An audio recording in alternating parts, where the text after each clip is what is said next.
Okay, let's unpack this. Today, we're diving deep into a really chilling incident near Henry Ford Hospital in Detroit. You know, a hospital.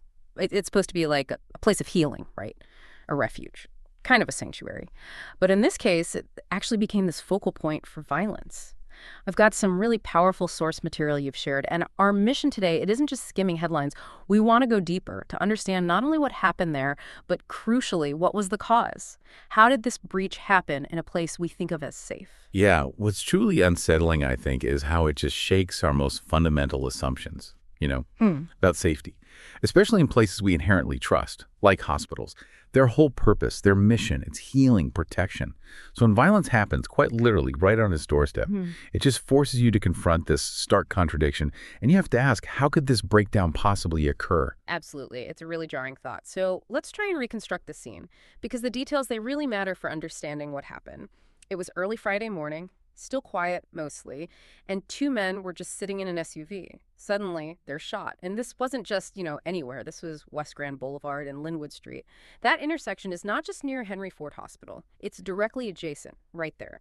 The proximity to a major medical campus that's central here. Tragically, one victim died from his injuries. The other was treated, thankfully, and is expected to recover. But then the immediate question is, with violence unfolding literally feet away, what did the hospital do? How does a place built for care react to that kind of immediate threat? Well, the response from Henry Ford was immediate and intense. They had to shift gears incredibly fast, from healthcare provider to essentially a secured facility. They initiated what they call an active situation lockdown. And that's not a small thing. It means sealing entrances, shelter-in-place orders for staff, for patients, all non-essential movement just stops. Imagine being a doctor showing up or a patient waiting, and suddenly, lockdown. Almost instantly, you had SWAT teams, armed units dispatched to the scene. The whole area around the medical campus became a temporary security perimeter.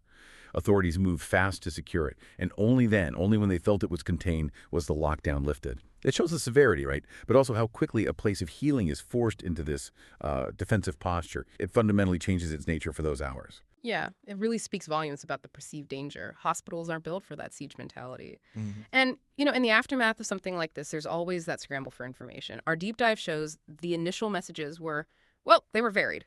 Unclear, frankly. So if you're trying to figure out what's going on, it must have been incredibly confusing. Was it random, targeted? Was it maybe connected to gang activity or other issues? When you have that kind of fragmented information right after a crisis, what does that do to public perception, to trust? Oh, that initial lack of clarity.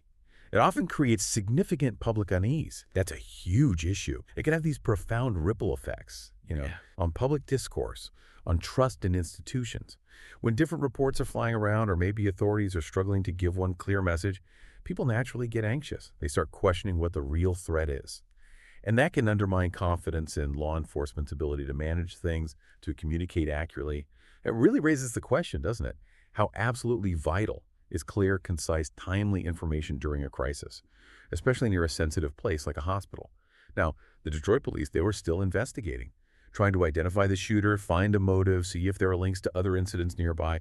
And getting that clarity from the investigation, that's a really crucial step towards rebuilding trust. Absolutely essential. That clarity is key moving forward. Mm. But beyond the immediate facts, beyond the police work, our deep dive really brings up this profound theme, this powerful idea of hospitals as sanctuaries. We just instinctively see them that way, right? Places of healing, refuge, safety. It's fundamental. But this event, it didn't just happen near the hospital. It directly impacted its function. It showed that violence can actually impinge right on these critical zones. It kind of blurs those comforting lines between a dangerous street and a supposed haven. Like one of the sources we looked at put it pretty powerfully. This shakes trust in institutions supposed to protect, not endanger, the wounded. So it's not just about crime, it's about eroding this foundational ideal. Exactly. And when we zoom out, connect this to the bigger picture, what becomes really clear is this isn't just another shooting. It's not isolated. Our analysis, based on the sources, points directly to something deeper, something the sources repeatedly call a system failure. And that's not about blaming one person. It's about understanding a breakdown in the protective infrastructure and in those basic safety assumptions we have for critical zones, like the area around a hospital. We have to ask, how did these systems crack? What went wrong? This situation forces us in some urgent questions about, say, urban planning. In a dense city, how do crime patterns in sensitive areas like hospitals actually intersect? How do they influence each other? And why was a medical campus a place you'd think would have extra protective layers? Why was it so vulnerable to external violence right on its boundary?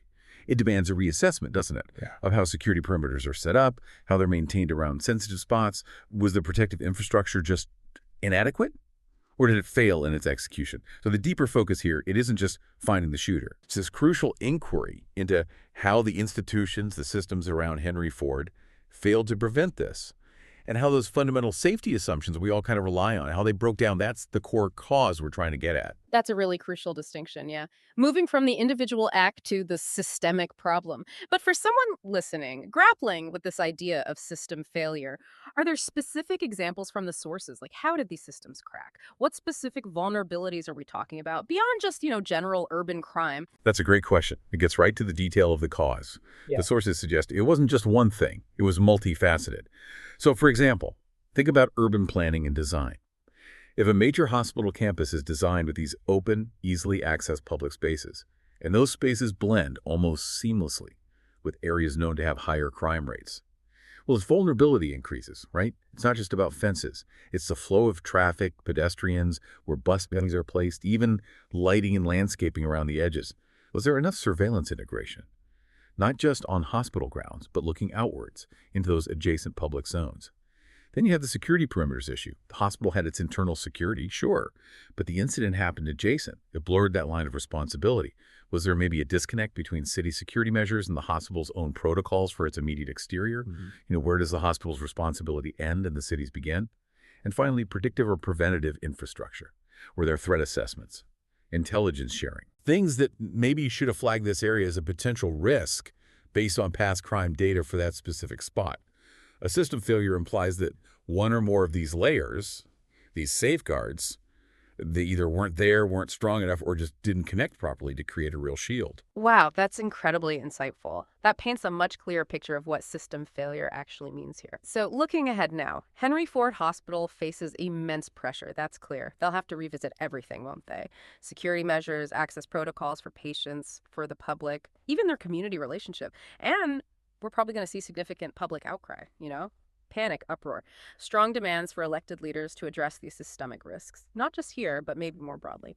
That pressure is going to build fast. So what does all this mean for actually rebuilding confidence, both in the hospital itself and in the community's sense of safety? It creates a really complex challenge for the hospital, no doubt.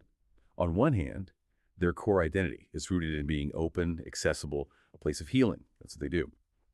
But on the other hand, they now face this critical, enhanced need to safeguard everyone inside and around their campus.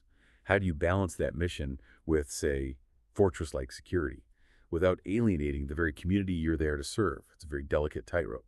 The critical question, which the sources really bring out, is at what point does a hospital cease to be a sanctuary and how do we restore it? And rebuilding that confidence. It's not just about more guards or cameras. It can't be. It means being transparent about addressing these systemic issues we've talked about. It means collaborating with city planners, with law enforcement, actively engaging the community and finding solutions. The long-term goal, it has to extend way beyond just catching the perpetrator. It's got to be about understanding and fixing those deeper vulnerabilities that allowed this to happen and working really hard to reinforce that protective infrastructure and rebuild the trust that's been, well, shattered. So, coming out of this deep dive, I feel like we've really peeled back the layers. We understand not just the horrifying details of what happened, that shooting right next to Henry Ford, the tragic death, the intense lockdown, but also the really profound implications. We've grappled with what was the cause, pinpointing that deeper system failure, that breakdown in protective infrastructure, in our assumptions about safety near these critical places. It really does challenge our fundamental trust in the institutions we expect to keep us safe. And that challenge, it leads us to maybe a final provocative thought for you, the listener, to consider. If a place so fundamentally dedicated to healing and safety, a sanctuary like a hospital, can be this vulnerable to external violence, what does that really say about the safety and security of other critical public spaces in our cities?